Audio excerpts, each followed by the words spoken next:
Yeah, I mean, I think there's two aspects to AI, generative AI specifically. I mean, certainly generative AI capabilities can help people interpret and understand and reason about the data that they're being presented, around their dependencies. Things like, um, given all of the things in my portfolio, what should I do now? It is a really useful type of thing that can come out of products. There's another aspect to the AI, that is a little bit new, which is, some of our customers have been asking us to help them get a handle on LLMs.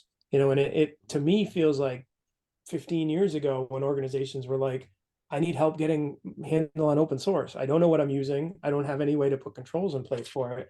And we see organizations who say, well, we've banned LLMs in our products. And yet when we scan them, we find that there are embedded models and things like that in the products. It's exactly the same problem all over again.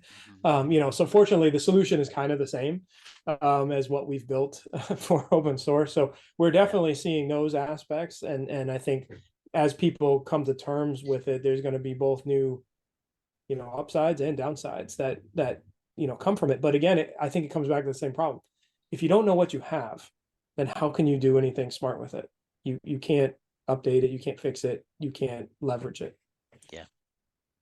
Thoughts, Stephen, Yeah. from your Yeah. perspective?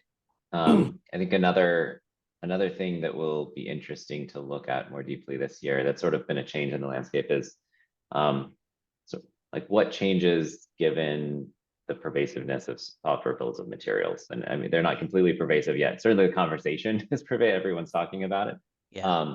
And I think the industry has gotten to the point where I think in 2024, we're going to see most companies producing SBOMs, having processes for consuming third-party SBOMs. I mean, even in this year's report, when we asked in our survey, do you generate an SBOM for every application? Are your customers asking for SBOMs? Are you asking your vendors, to provide SBOMs for the software you're purchasing? Those rates were already pretty high. Like over half of respondents said they are producing SBOMs for every application. On the customer side, customers asking for SBOMs, 42% said that they were seeing that, and 38% were asking their vendors. So those two, just under 50%. I think 2024, probably those go over 50%.